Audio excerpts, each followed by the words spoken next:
During our research of portals, vortexes, and sacred sites, my friend and hiking buddy Daniel Maddux records our research by filming the discoveries and the comments that I made at each location.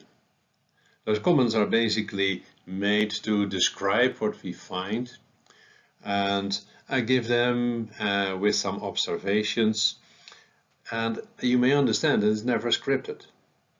It is always spontaneous, is what comes up in the moment while we are at a particular location. And that means it can include also some more personal experiences. That is also in this video, because the energies of the sun portal affected me strongly while we were climbing up to reach this place. And that made the whole phase, especially the last phase, for me quite challenging. And it's reflected in some of the comments that I make. But because it's important to understand that the sun is more than we generally know about it, I felt that what was recorded is very worthwhile to share, and I think the fact that it is so spontaneous makes it also a bit lively. So enjoy the video.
Okay, we're ready.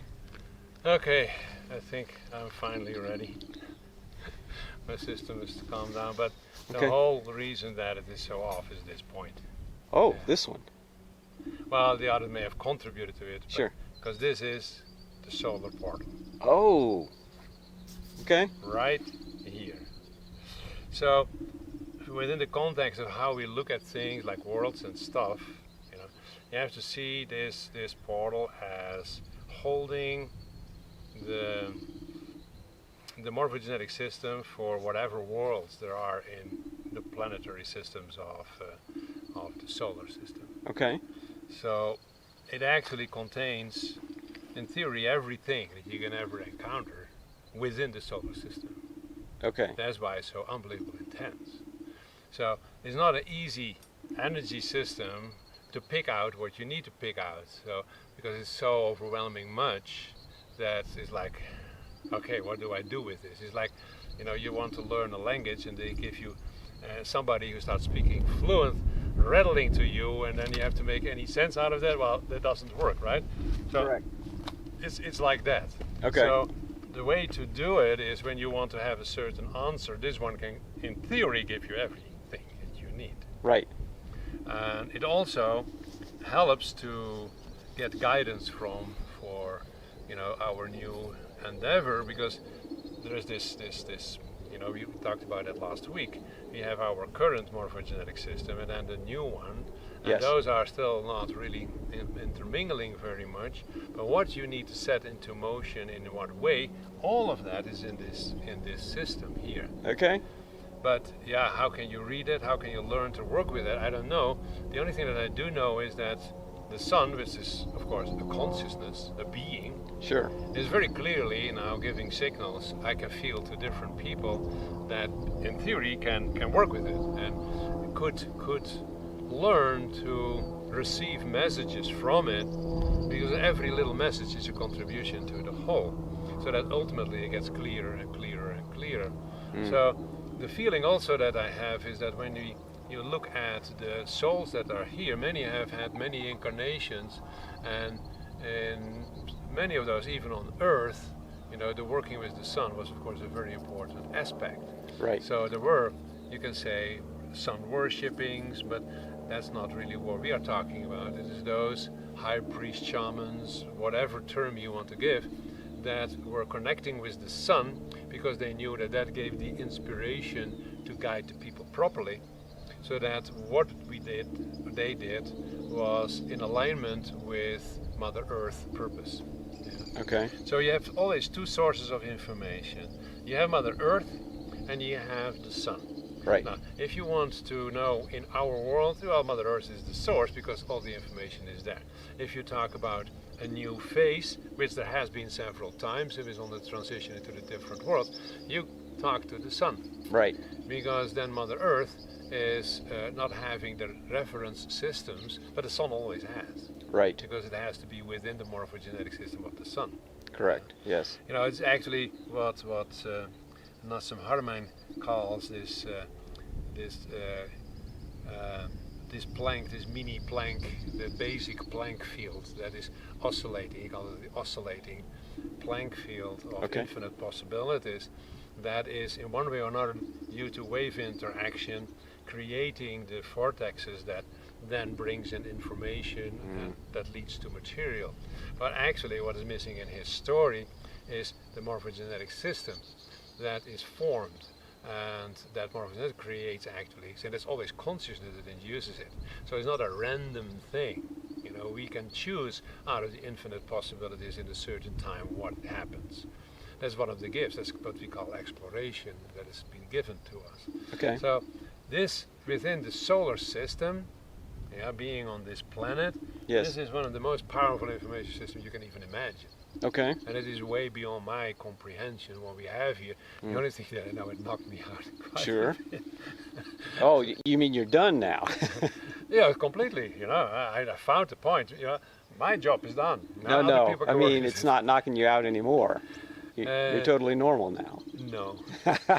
Right. So don't say past tense. We're in the process. Well, it's a little bit better. So Okay. I like to pretend it's past now, Okay. so that I can function. I can now begin to verbalize. I can begin to feel things. So, Okay.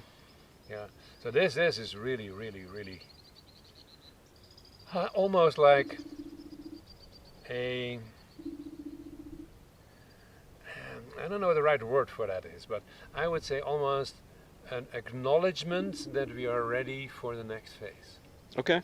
And that the sun is giving this signal and say, okay, it's time to connect. And one of the ways to connect is a portal. You can also sit and connect with the sun. And yes, that works also. Of course, it Right. works. Actually, there is a certain frequency in the crystalline system that helps to go from this to, and it's the ninth group of 12. That works very, very well for connecting with the sun on such a level that it can help us in this phase of transition. Okay. So you bring then actually, how the first world saw the sun, is that frequency, but then not as it was in the first world, but as that frequency will lead to the new world. Okay.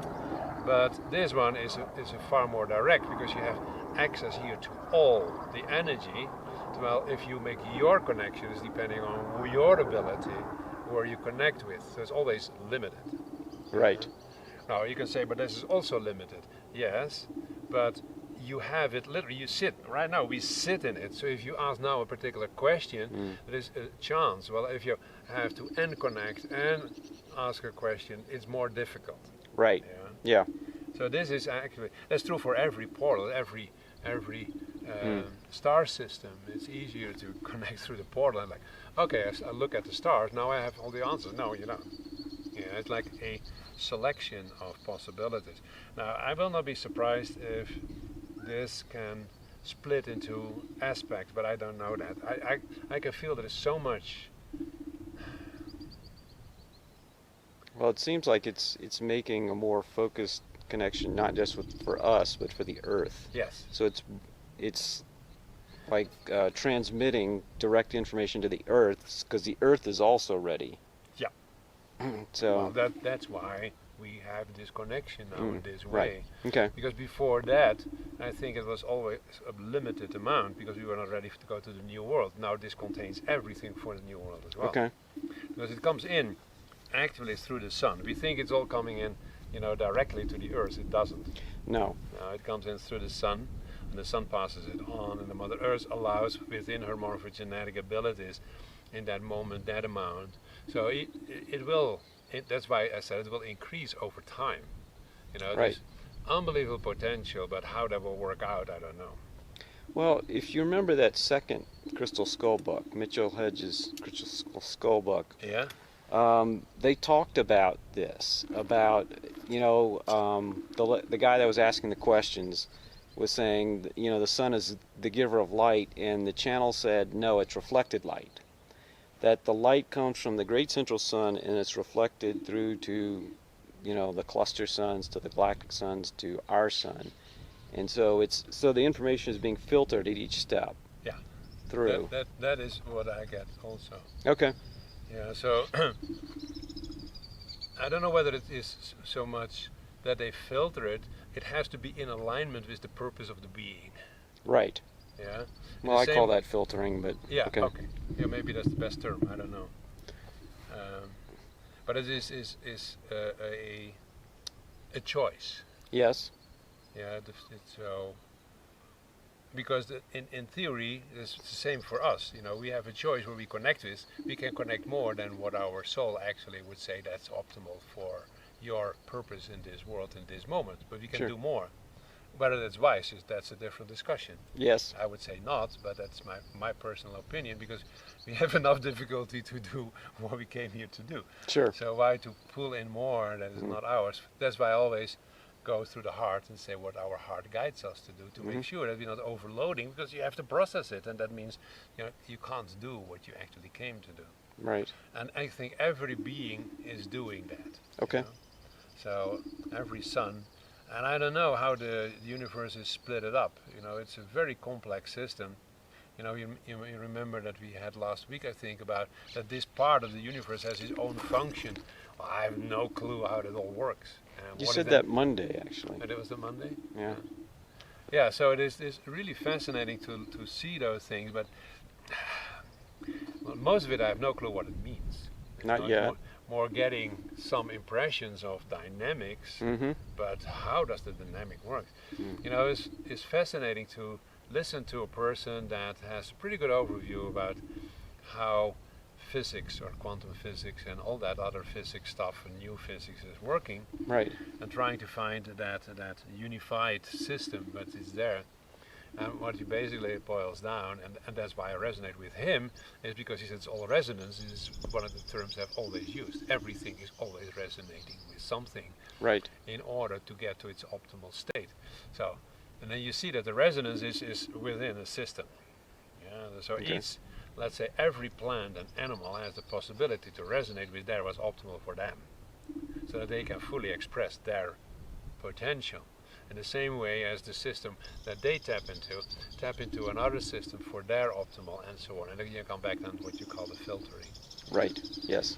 But it's all based on that reference of that. Yeah, I call it nowadays the blank soup. Okay. Okay. Well. Well, I know. I think there is a truth in that, because that tiny little blank unit is actually, the basic of the whole universe. Is this infinite, basically it's light, of course. Okay. And there are all kinds of beautiful definitions for that, which is not in my memory banks stored. But that idea of the soup, yes. How you define that?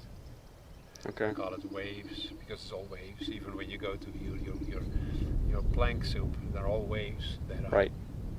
But a wave comes out of the nothingness due to consciousness. Right. Yes. So it's all a chain of effects set into motion by the awareness of infinite possibility of itself. And that Okay.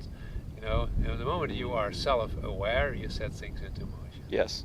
So And it's very difficult for us to grasp, but if something that's infinite, which is beyond us, in a total state of rest, is suddenly it's like, oh wow, so this is me, but me is not yet expressed. Who am I really? And then the whole thing sets into motion. Yes. And all that was initially nothing more than potential in rest becomes potential in action.